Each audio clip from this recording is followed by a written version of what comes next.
I guess the draft would be the culmination of a lot of work for the front office. How do you feel post-draft about what you were able to accomplish with some of the young players you've brought in? Yeah, we just finished our rookie orientation this weekend. Coach Gase really focused on classroom training, so we were able to get our draft choices in, and they saw how we do things from the classroom, from a drill standpoint, and then they'll join the veterans a week from tomorrow in terms of being on the field. So it was great to see the guys like Charles Harris, Raekwon McMillan in person. Yeah, you see those guys and you hear the names, and we saw them on draft day, and I know you do in the front office, Chris Career, everybody does so much research and preparation. When you're done, how do you assess the job you did? I know there's a lot of variables involved. You're not going to get every player you wanted, but certainly it seems like you got a lot of the guys you did want. Yeah, we did. And, really, we went back to January. Steve Ross, our owner, Coach Gase, our head coach, Chris Career, our GM, we kind of got in a room and said, hey, what do we need to do better? And we see, the offseason really as a big continuum. So, we wanted to re-sign our own players. That was important to us. So Andre Branch, Kenny Stills, Rashad Jones, Cam Wake, that was really important to us. And then to be opportunistic. So adding guys like Julius Thomas, the tight end from Jacksonville, who played for Adam in Denver, Lawrence Timmons, and then fast forward, Will, into the draft to add guys like Charles Harris, who could give us some competition at depth at defensive end. We were encouraged.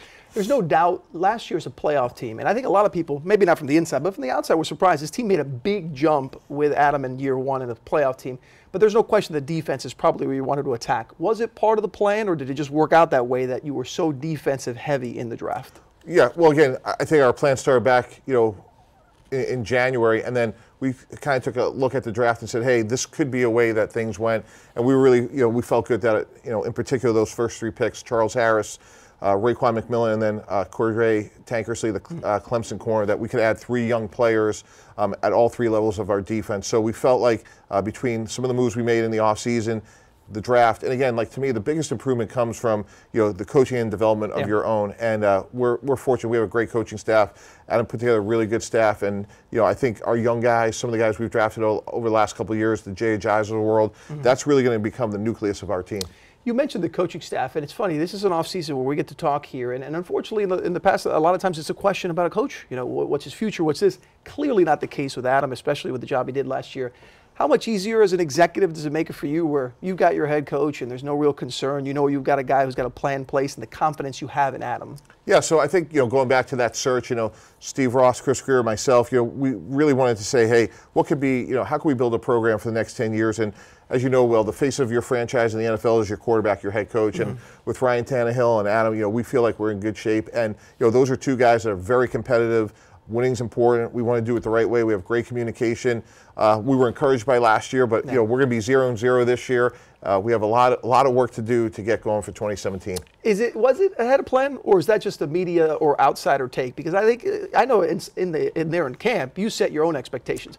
Was a playoff team last year ahead of schedule, or do you say no? This is what we've been wanting to do. Yeah, we work really hard, and our expectations are we're going to earn everything we get. And we were pleased with last year. We were encouraged by last year, but that's also last year. Yeah. So now moving forward, there's a nucleus, there's standards, and we're really encouraged by the work that a lot of our players have done, Will, in the voluntary part of the off-season program.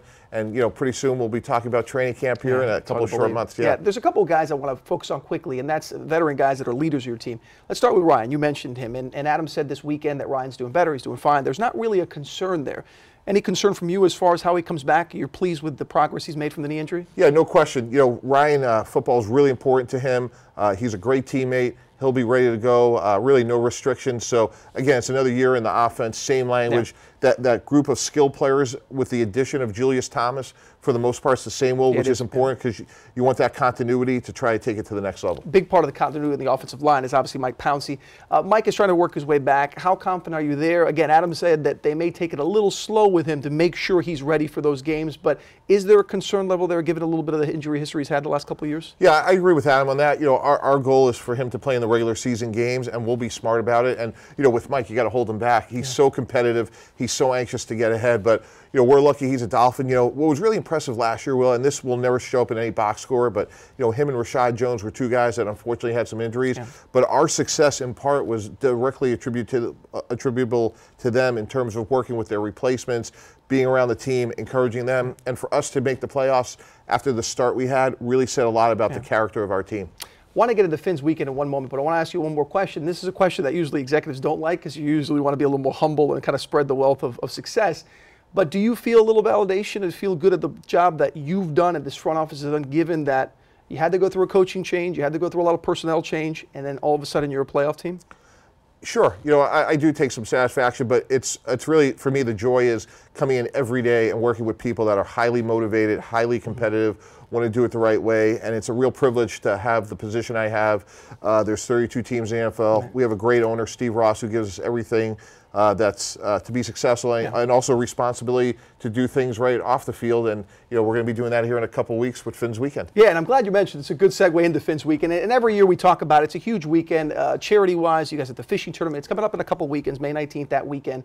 What's going on, and how excited are you about it? I know that everybody gets involved, not just players in front office. You get the fans involved, a lot of people. Yeah, it's fun, and we start with a golf tournament. There's a kickoff dinner and a fundraiser, and then there's golf, and then there's a fishing tournament the following day, and it benefits City Year. City Year is incredible. Well, they go out, they have a mentorship program, they get involved with the schools. They're a phenomenal organization. I'm very familiar with them, and we're proud and privileged to be able to partner with them, and the proceeds from this weekend will benefit City Year. It's all great stuff. I want to show you exactly what you're going to look at. It is, again, the weekend of the 19th. Mike touched on some of the things. There's a lot more information you can get. Go to dolphins.com. That's the best way to find it. You've got the detailed info. Finn's Weekend, always a great event, always raising good money, and always getting people excited for the Dolphin season. I think the playoffs last year certainly did that as well. Mike, thanks for coming on. Thanks. Appreciate it. Best of luck the rest of the offseason. Mike Tannenbaum, Executive Vice President of Football Operations for the Miami Dolphins.